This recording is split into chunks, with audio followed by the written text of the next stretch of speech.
Sabi po natong si Attorney Luke Espiritu siguro ay kilala ng karamihan sa atin. Etong bumangga at bumara kay Harry Roque noong kasagsagan ng kampanya.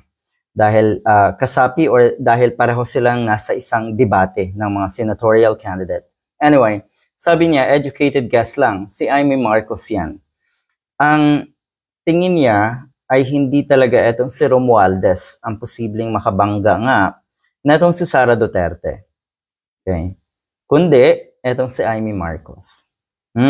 Ano sa tingin natin? Marami rin or maugong din yung balita na kuno ay posibleng si Duterte, si Sara Duterte, at ang vice nga niya ay si Amy Marcos.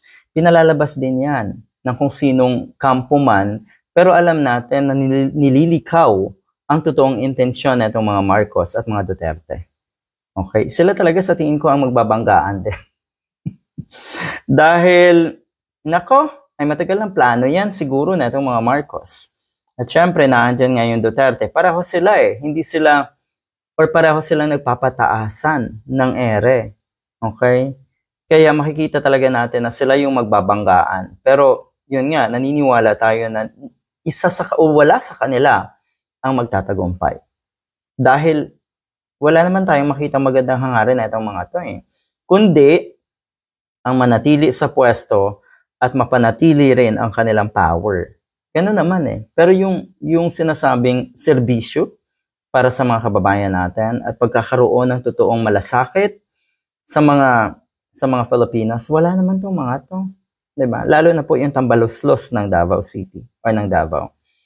So ito yun, napapansin ko kasi na yung mga early declarant ng ganyan ay maagang target. Kaya nga, yung pinag-usapan nila si Martin Romualdez, siya daw ang tatakbo bilang presidente, alam ko na.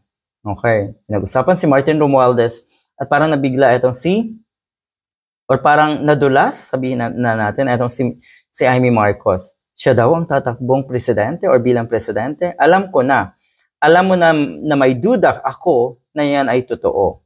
Okay? Sa mga pananalita kuno na itong si Miss Amy Marcos, o Senator Amy Marcos, yun nga, nakikita na siya talaga yung may intensyon na tumakbo bilang presidente. Hindi lang sa kanyang pananalita Sa tingin ko nga, matagal ng plano to.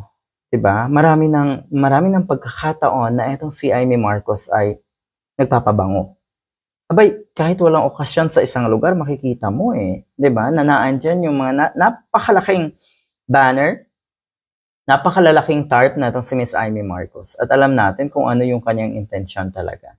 So kung Amy Marcos man, ang makatapat na itong si Duterte, Sara Duterte, sigurado tayo, mananalo ang wala sa isa sa kanila.